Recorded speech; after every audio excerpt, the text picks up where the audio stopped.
Hello everyone, thanks for tuning into today's third video. We're going to have a look at the weather next 10 to 14 days for today's third video. Day 10 will take us to the 9th of August, and we'll be able to extend out beyond that with the extended GFS and ECM ensembles, maybe run around a couple of weeks. We'll have a look at CFS V2 at the end of the video for the next 4 weeks, and that gets into the last stages of August. I should get some of that for you in a moment. Just to say about the first video today was our 6am UK weather forecast, and we've also released the extended ECM WF European outlook for the next 30 days, so check out those two vids.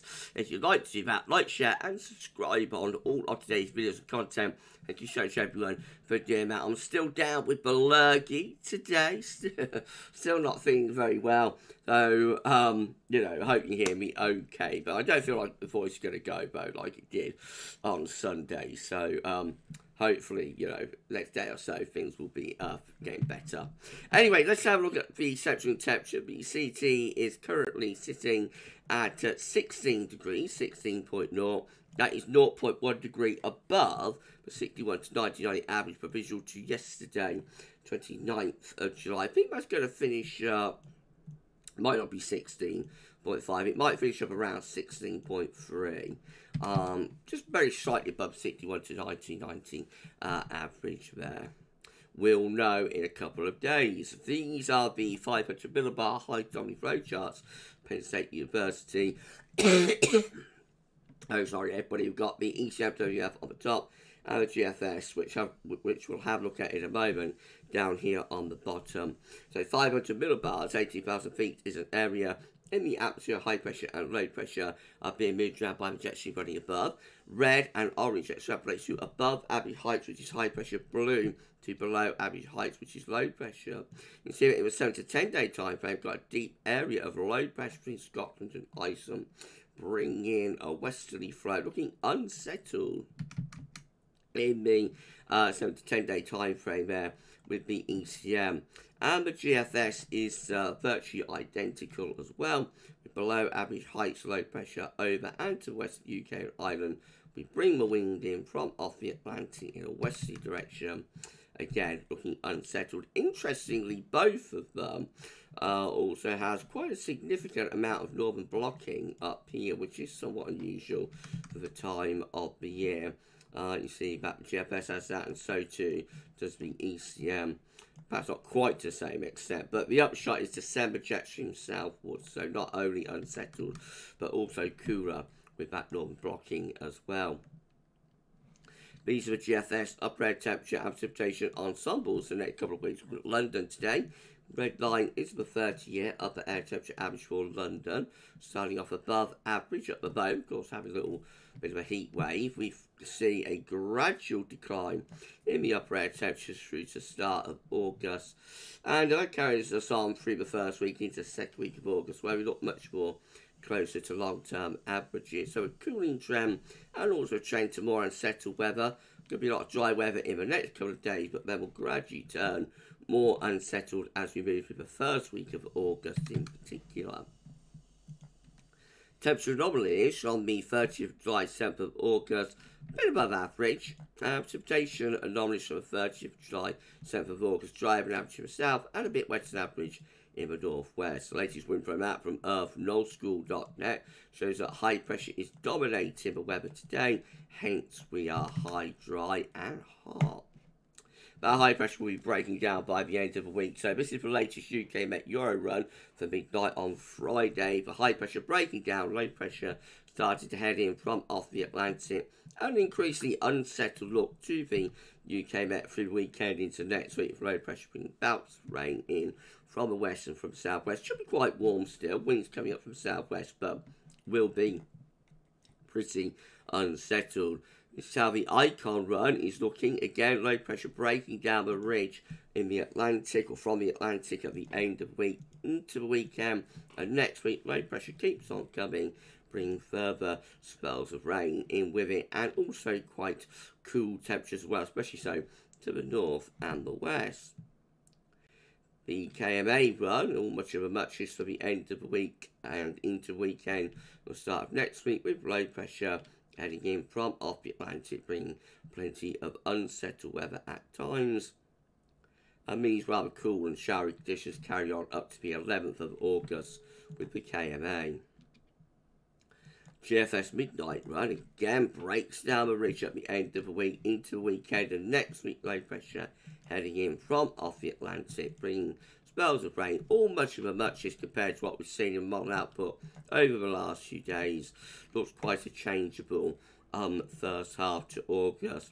Maybe a bit of a ridge building there by the middle part. So sorry everyone, maybe a bit of ridge building there by the middle part of the month.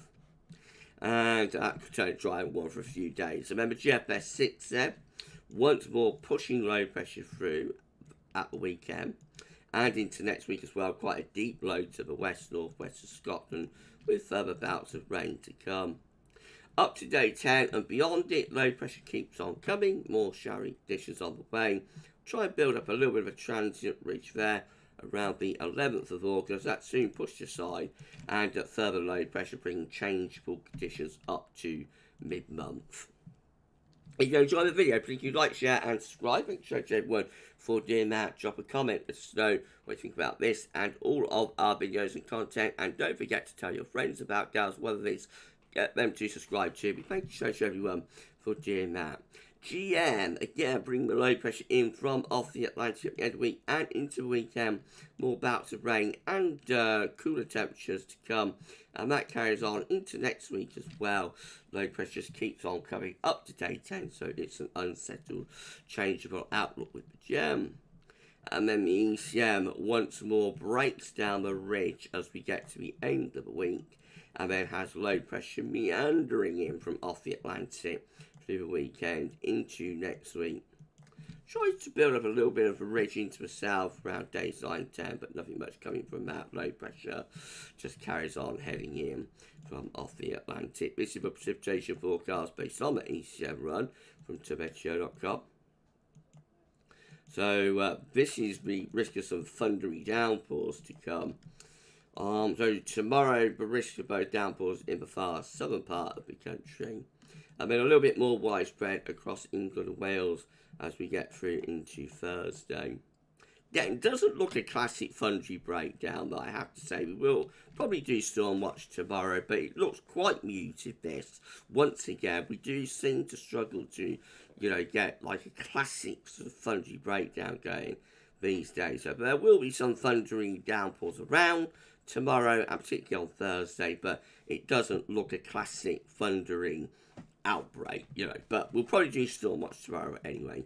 Beyond that, we go to more of an Atlantic sort of regime as we go through the weekend into next week with bouts of rain, you'll notice, coming in from the west, piling in from the Atlantic. These are the options on the table within the ECM ensembles today for day 10 for the Icelandic Met Office. Gets us to the 9th of August. 28 members of the ECM ensembles with low pressure just to our west-northwest. That looks quite unsettled. And then we've got 23 with low pressure, Scandinavia, high pressure towards the southwest. And so winds are like flat and westerly. They both look a little bit cool and a little bit changeable there at day 10. And then too many timings of the options that we've got gets us to the 14th of August. 14 members of the ECM ensembles raising heights for the south. That's turning drier and warmer there into the middle part of August. 11 with low pressure to the north. Sorry everyone, high pressure to the south, winds coming in from the west. We've got 10 with low pressure to the north, things high pressure to the southwest. Again, that looks rather westerly. We've got another 10 with quite deep low pressure over the country to the north, and 6 with low pressure just to the west. So most of the options look quite changeable, I think, at day 10 and day 14, to be honest. And then finally the CFS. So these are 500 millibar heights and honest, broken down to week periods. First week period takes from the 30th of July, 5th of August. Next week has high pressure to the south, the east, low pressure to the north and west, gradually breaking down high pressure and turning more changeable. Week 2 will be, sorry again everyone, the 6th to 12th of August, low pressures up to the north, high pressure to the southwest. winds sort of flat and westerly. That could be cool and showery. Week 3 will be the 13th to 19th of August. Low pressure to the north, high pressure to the west. Yeah, winds rather westerly. And then week 4 is the 20th to the 26th of August. Possibly building up some higher pressures from the south. Is that setting up a warm, dry start to September? Would be typical if it was, but it's a long way off, so you know, we'll have to wait and see. Right, we're done. If you've enjoyed the video, please like, share, and subscribe. Search everyone for Dear Matt. Drop a comment, let us know what you think about this and all of our videos and content. And don't forget to tell your friends about GavsWeatherVids. Get them to subscribe to me. Thank you so much for doing that. Okay, so tomorrow I have a 6 AM UK weather forecast, a bit of 10 to 14 down. I'll probably do storm watch tomorrow as well. I'm going to go and have some lemon and honey. You enjoy the rest of your Tuesday, Bo. And for this one, that's all for now. And thanks for watching.